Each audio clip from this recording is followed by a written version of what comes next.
بسم اللہ الرحمن الرحیم۔ السلام علیکم دوستو، امید ہے اللہ پاک کے کرم سے آپ سب ٹھیک ہوں گے۔ تو چلیں کہانی کے اگلے حصے کی طرف چلتے ہیں۔ ایک بار پھر سوچ لو، اگلا دروازہ کھول کر بیٹھنے سے پہلے جہاں نے اسے کہا، کل سے لے کر اب تک پہلی بار بالکل پورا اعتماد ہوں۔ میرے ذہن میں کوئی گرا، کوئی الجھن نہیں ہے۔ میرا یہاں کچھ نہیں، میرا سب کچھ ممبئی میں ہے، میرے گھر میں ہے۔ اس کے اندر جاگا اعتماد اس کے چہرے اور آواز میں بھی جھلک رہا تھا۔ تو پھر چلیں گھر؟ جہان اسے بیٹھنے کا اشارہ کیا۔ مگر تم یوں اکیلے صبا کی طرف جانے کا کوئی مطلب نہیں ہے، اس لیے میں بھی اب واپس چلتا ہوں۔ اور پلیز تم انکار مت کرنا، رات میں تنہا سفر کرنا بالکل مناسب نہیں ہے، جبکہ تم آرام سے میرے ساتھ چل سکتی ہو۔ اس کی بات غلط نہیں تھی۔ وہ خاموشی سے اپنی جگہ آ کر بیٹھ گئی۔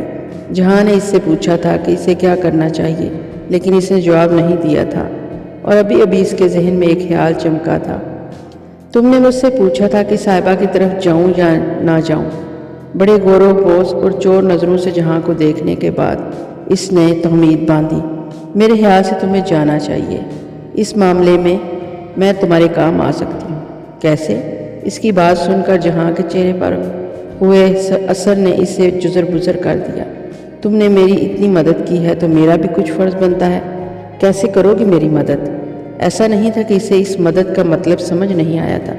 پھر بھی کچھ دیر کے لیے میں وہ رول پلے کر سکتی ہوں، جس کے بعد صاحبہ کو تمہاری بات پر یقین آ جائے گا۔ واقعی؟ اس نے اقرار میں سر ہلایا۔ تھینک یو، وہ خوش دلی سے مسکرایا۔ اس حلیے میں وہ تم رول کیسے ادا کرو گی؟ کچھ دیر خاموشی سے ڈرائیو کرنے کے بعد جہاں کو یاد آیا، شبیہ نے خود پر نظر ڈالی۔ اس کی بات بھی درست تھی، یہ تو اس نے سوچا ہی نہیں تھا۔ میری تیاری مکمل ہے، اس نے انگلیاں بند کر کے انگوٹھے سے پچھلی نشستوں کی طرف اشارہ کیا، جہاں اس کے کپڑے اور جوتے رکھے تھے۔ تمہیں شاپنگ کی ضرورت ہے۔ یہ شہر اس کے لیے انجان نہیں تھا۔ فارم ہاؤس پر قیام کے دوران وہ مما اور عرش کی شاپنگ کے لیے اس شہر میں ڈرائیونگ کی خدمات انجام دے چکا تھا۔ کچھ دیر بعد اس نے گاڑی بڑی سی دکان کے سامنے روک دی۔ دکان کے اندر داخل ہوتے ہی وہ مان گئی، وہ اسے بالکل صحیح جگہ لایا تھا۔ وہاں صرف ریڈی میڈ ڈریسز ہی نہیں، جوتے، sandals, jewellery, make up, bag, سب کچھ تھا۔ وہ انگلیاں مروڑتی ہوئی کپڑوں کے ہینگر کی طرف بڑھی۔ جہان دانستہ اس کے پیچھے تھا۔ سارے ڈریسز یا تو بہت سادے تھے یا پھر بہت ہی ہیوی۔ اس کے چہرے پر پسندیدگی کے آثار نہ دیکھتے ہوئے بالآخر سیلز وومن نے پوچھ لیا کہ اسے کس قسم کا ڈریس چاہیے۔ جواب میں پارٹی ویئر مگر سمپل اور سوبر سن کر وہ اسے دوسری طرف لے گئی، جہاں اس کی پسند ملنے کے امکان تھا۔ تیزی سے ایک کے بعد ایک ہینگر آگے سرکاتے ہوئے آخر اس کا ہاتھ تھام گیا۔ وہ plain half white golden border والا بنارسی انارکلی اور چوڑی دار تھا، جس پر سرخ پرنٹڈ بنارسی دوپٹہ تھا۔ اس میں اور دو کلر ہیں، سیلز مین نے مستعدی دکھاتے ہوئے اور دو ہینگر آگے کیے۔ ایک کا دوپٹہ بلو تھا اور دوسرا پرپل۔ تبھی پیچھے جہاں کے فون کی رنگ ہوئی۔ صاحبہ ہے۔ شبیہ پلٹی تو جہاں نے کہا۔ اس نے والیٹ نکالا اور کارڈ نکال کر شبیہ کی طرف بڑھایا۔ تم آرام سے شاپنگ کرو، میں گاڑی میں ویٹ کرتا ہوں۔ پن 0021 ہے۔ ذرا سے تامل کے بعد اس نے کارڈ تھام لیا۔ اس کی غیر موجودگی میں شاپنگ زیادہ آسان تھی۔ جہاں فون ریسیو کرتا ہوا باہر نکل گیا۔ سرخ دوپٹے والا ڈریس، گولڈن سینڈلز، جھمکے اور سرخ لپسٹک لے کر وہ باہر نکلی تو جہاں گاڑی کے پاس ہی کھڑا تھا۔ دکان کی سیڑھیاں اترتے ہوئے اس کی نظر سڑک کے کنارے پھولوں اور گجروں کے ٹوکرے لیے بیٹھی عورت پر پڑی۔ میں ابھی آئی۔ ساری تھیلیاں پچھلی سیٹ پر ڈال کر وہ اس عورت کے پاس گئی۔ واپس آئی تو جہاں ڈرائیونگ سیٹ سنبھال چکا تھا۔ یہ گجرے امی کو بہت پسند ہیں۔ خشک پتے میں لپٹے موتیے کے گجروں کی مہک پوری گاڑی میں پھیل گئی تھی۔ یہ تم نے اپنی امی کے لیے ہیں؟ نہیں، وہ ہنسی۔ انہیں دیکھ کر امی کی یاد آ گئی تھی، اس لیے تو اپنے لیے ہیں۔ صاحبہ کا فون تھا، اسے یاد آیا۔ ہاں، پوچھ رہی تھی کہاں پہنچا ہوں اور یہ کے ساتھ میں کون ہے۔ تم نے کیا کہا؟ میں تنہا ممبئی سے اپنی فیانسی کے ساتھ فنکشن میں شرکت کے لیے آ رہا ہوں۔ یہ بات اس سے بھی ہضم نہیں ہوگی، اس لیے میں نے کہا کہ سبھی فارم ہاؤس پر ہے، لیکن فنکشن میں ہم دونوں ہی آ رہے ہیں۔ ہم شام اتر آئی تھی اور سورج کی کرنوں کا رنگ بدل گیا تھا۔ ریزورٹ یہاں سے کتنی دور ہے؟ شہر عبور کر کے دوسری طرف جانا ہوگا، وہاں سے تقریباً اور 1 گھنٹے کا سفر ہے۔ ہمیں کہیں رکنا ہوگا۔ ہاں، جلد ہی کہیں رک جاؤ تو اثر مل جائے گی۔ شبی کی بات پر اس نے رفتار بڑھائی۔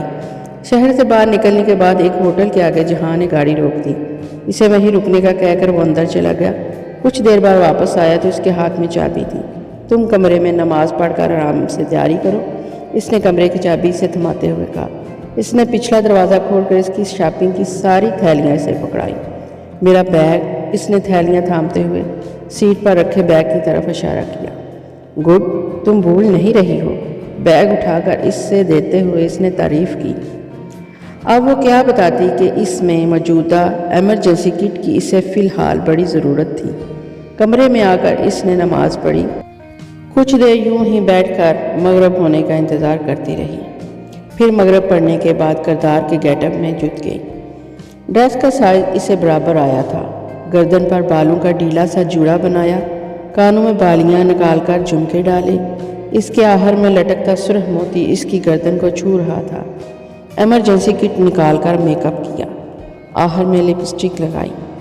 اپنی سانولی رنگت کی وجہ سے اسے وہم تھا کہ سرخ لپسٹک اس پر جچتی نہیں ہے۔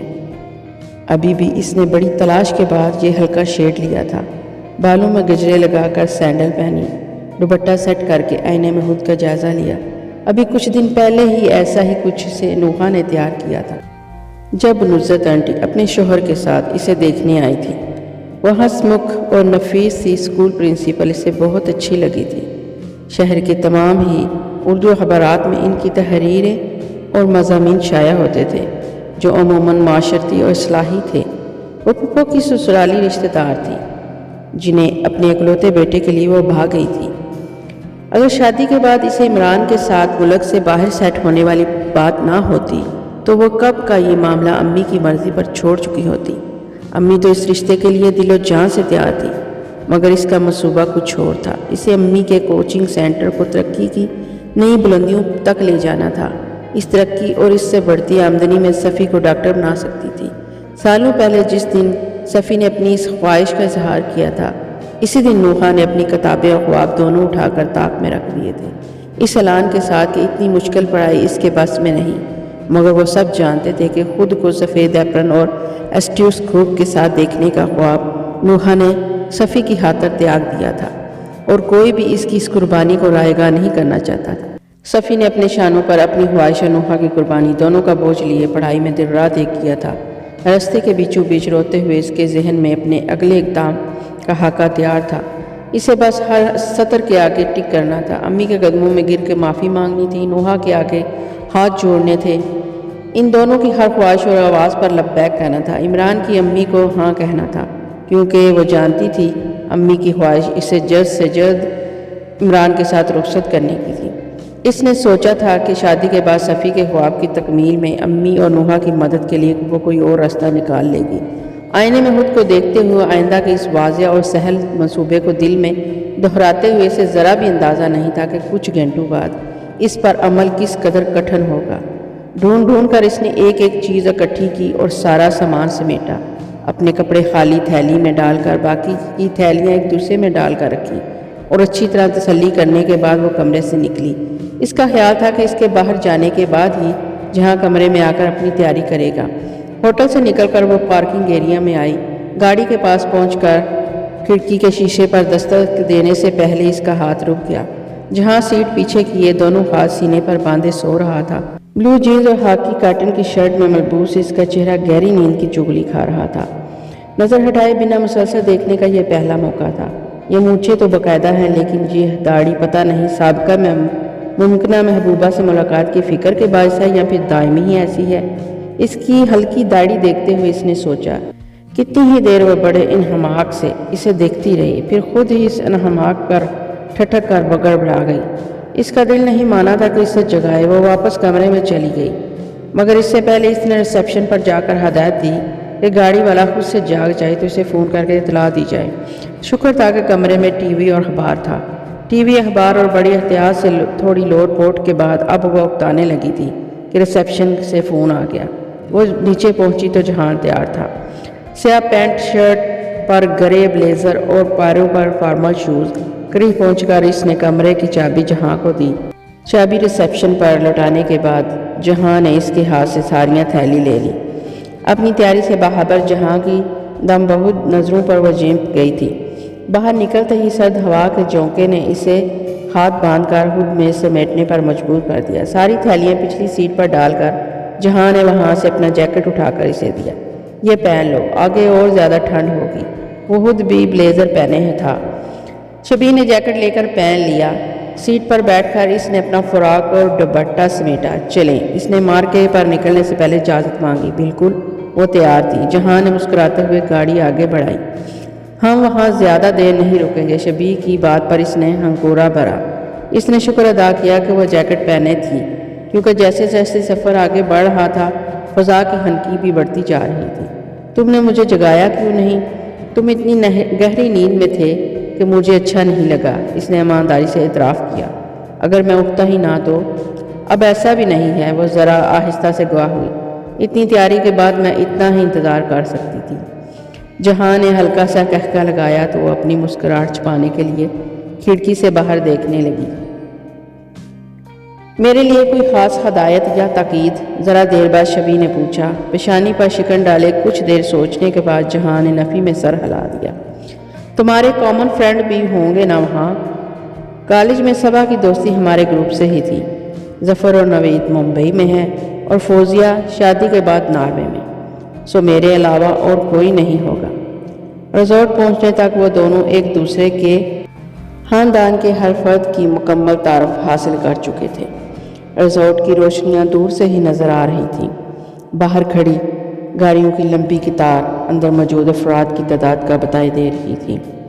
اتنی دیر میں بے بلا ہم مل پائیں گے دلہن سے؟ اسے فکر لاحق ہوئی۔ اس کی تشویش پر جہاں مسکرایا۔ جلدی سے صاحبہ کو اپنی شکل دکھا کر واپس چلتے ہیں۔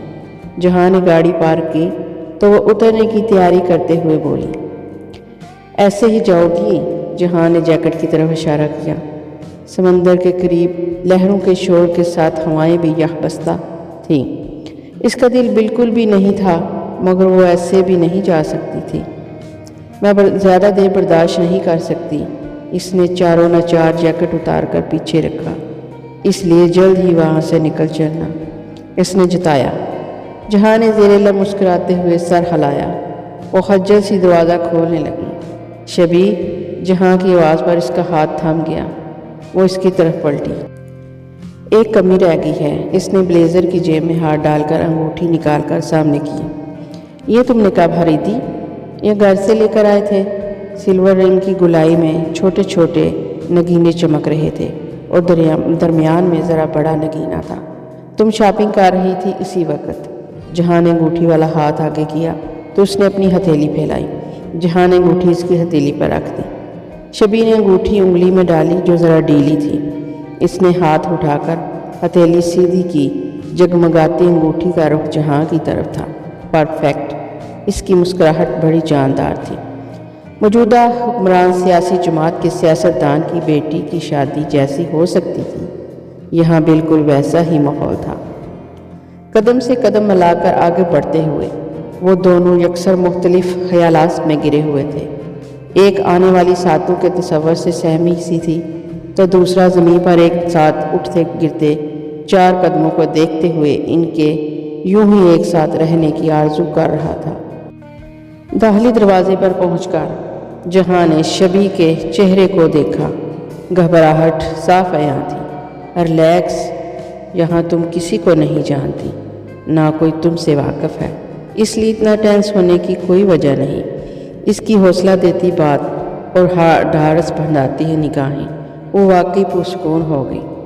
اندر بھانت بھانت کے چہروں، ڈیزائنر سوٹس، شیروانیوں اور ساڑیوں کے بیچ سے گزر کر وہ دونوں سٹیج کی طرف بڑھنے لگے۔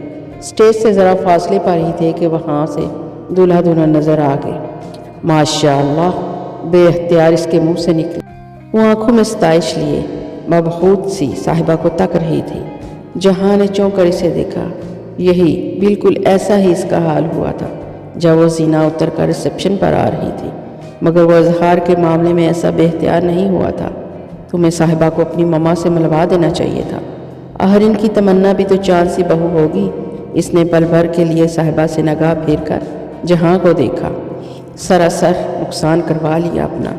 تحفظ سے بڑے فکرے کے بعد وہ پھر صاحبہ کی طرف متوجہ ہوئی۔ اس کی نظر کے تعاقب میں جہاں نے اسٹیج پر کھڑی دلہن کو دیکھا اور پھر پہلو میں کھڑی شبی کو۔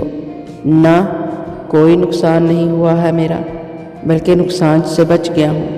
اوپر اشتیاق نظروں سے صاحبہ کو دیکھ رہی تھی اور جہاں کی پرشوق نظریں اس نے شاید تمہیں پہچان لیا ہے۔ شبی کی بات پر اس نے سامنے دیکھا۔ صاحبہ ہاتھ کے اشارے سے انہیں اوپر اسٹیج پر بلا رہی تھی۔ کانگریٹس۔ اسٹیج پر پہنچ کر دولہا سے مصافحہ کرتے ہوئے جہاں نے دونوں کو مبارکباد دی۔ تھینکس، یہ میرا کلاس میٹ جہان ہے، دولہے کی استفہامیہ نظر کے جواب میں اس نے تعارف کروایا، اور یہ اس کی فیانسی شبی۔ جہاں نے ادھورا تعارف مکمل کیا۔ اور یہ میرے نئے نویلے ہسبینڈ شبیر۔ بہت بہت مبارک ہو آپ دونوں کو۔ شبی نے میرون اور سنہری لہنگے میں سجی سنوری دم بہت کرتے حسن والی صاحبہ کے سامنے اپنا ہاتھ بڑھایا، اور صاحبہ نے اسے حیران کرتے ہوئے ہاتھ ملانے کی بجائے گلے لگا لیا۔ اور کیا کرتے ہیں آپ؟ شبیر نے جہاں کے ساتھ رسمی گفتگو کا آغاز کیا تو صاحبہ اس کا ہاتھ پکڑ کر پیچھے اپنی کرسی پر آ بیٹھی اور اسے بھی بغل والی کرسی پر بٹھا دیا۔ بہرے کو اشارہ سے قریب بلایا۔ وہ ٹرے میں رنگ برنگی مشروبات لیے حاضر تھا۔ شبی نے سرخ گلاس اٹھا لیا، یہ سوچ کر کہ وہ تربوز کا مشروب ہوگا۔ پہلا گھونٹ بھرتے ہی وہ پچھتائی۔ شادی میں بیٹ روٹ، بڑے لوگوں کے چونچلے۔ اس نے بڑی جد و جہد سے وہ ایک گھونٹ حلق کے نیچے اتارا۔ ریلیٹیو ہو جہاں کی؟ صاحبہ نے پوچھا۔ نہیں، جہاں سے تم پہلے ملی تھی یا اس کی ماما نے رشتہ طے کیا؟ میں جہاں سے ملی تھی۔ اس میں جھوٹ نہیں تھا۔ کہاں؟ ہمارے کالج میں تو نہیں تھی، بس اسٹاپ پر۔ یہ 100% سچ تھا۔ اس کے بعد میں مشکل میں تھی، اور اس نے شبیر کے ساتھ محو گفتگو جہاں کی طرف اشارہ کیا، میری مدد کی تھی۔ اس کے چہرے کے بدلتے تاثرات بھانپ کر صاحبہ کو غلطی کا احساس ہوا۔ سوری، مجھے اتنی پرسنل ڈیٹیلز نہیں پوچھنا چاہیے۔ اس نے تائیدی مسکراہٹ کے ساتھ سر ہلایا۔ ایکچولی مجھے یقین تھا، بلکہ اب بھی ہے، کہ جہاں پر مکمل اس کی ماما کا کنٹرول ہے۔ وہ اپنی مرضی سے کچھ نہیں کر سکتا۔ جہاں کی پسند سے ہوئی یہ انگیجمنٹ قبول کرنا میرے لیے ذرا مشکل ہے۔ ایسی بات نہیں، آنٹی بہت نائس خاتون ہے۔ اس نے غائبانہ تعارف کی بنیاد پر دفاع کیا۔ آئی ہوپ ایسا ہی ہو۔ اس کے خیالات جہاں کی ماما کے لیے بڑے منفی تھے۔ یہ ڈریس ضرور جہاں نے خریدا ہوگا، صاحبہ نے موضوع بدلتے ہوئے پوچھا۔ ادائیگی تو اسی نے کی تھی، میں دور سے ہی دیکھ کر جان گئی تھی۔ اسے ہمیشہ وائٹ کریم اسی قسم کے شیڈز پسند آتے تھے۔ اب یہ تو اس کے لیے بالکل نئی اطلاع تھی۔ تبھی کچھ لوگ دلہا دلہن کو مبارکباد دینے چلے آئے۔ صاحبہ اٹھ کر شبیر کے برابر کھڑی ہو گئی تو وہ بھی کرسی چھوڑ کر ذرا پرے جا کر بہرے کو تلاش کرنے لگی۔ کیا ہوا؟ اس کی متلاشی نظریں محسوس کر کے جہاں قریب آیا۔ یہ واپس کرنا ہے، اس نے مری آواز میں ہاتھ میں پکڑے گلاس کی طرف اشارہ کیا۔ جہاں نے اس کے ہاتھ سے گلاس لے کر اپنا نارنجی گلاس اسے تھمایا۔ بیٹ روٹ ہے، اس نے جلدی سے منہ بنا کر آگاہ کیا۔ ایسے موقعوں پر سب سے سیف چوائس اورنج جوس ہوتی ہے۔ اس نے بڑے آرام سے شبی کا گلاس لبوں سے لگایا۔ اسے یوں گلاس خالی کرتے دیکھ کر باقاعدہ جرجری آ گئی۔ ویسے کیا باتیں ہو رہی تھی؟ سابقہ امیدوار اور کرنٹ فیانسی میں کیا باتیں ہو سکتی ہیں؟ اس کا تجسس دیکھ کر اسے بڑا مزہ آیا۔ Current fiancee? جہاں نے ابرو کے ہم اونچے کر کے پرسوچ انداز میں ذرا سر کو جنبش دی تو وہ بے ساختہ کھلکھلا کر ہنس پڑی۔ صاحبہ جو نظر بچا کر انہیں دیکھ رہی تھی، دونوں سے نظر ہٹانا بھول گئی۔ ویسے تم نے جیسا نقشہ کھینچا تھا وہ اتنی بری نہیں ہے۔ تو دوستو، کیسا لگا آپ کو کہانی کا یہ والا حصہ؟ کہانی ابھی باقی ہے۔ اس کہانی کا اگلا حصہ جلد ہی آپ کی خدمت میں لے کر حاضر ہوں گی۔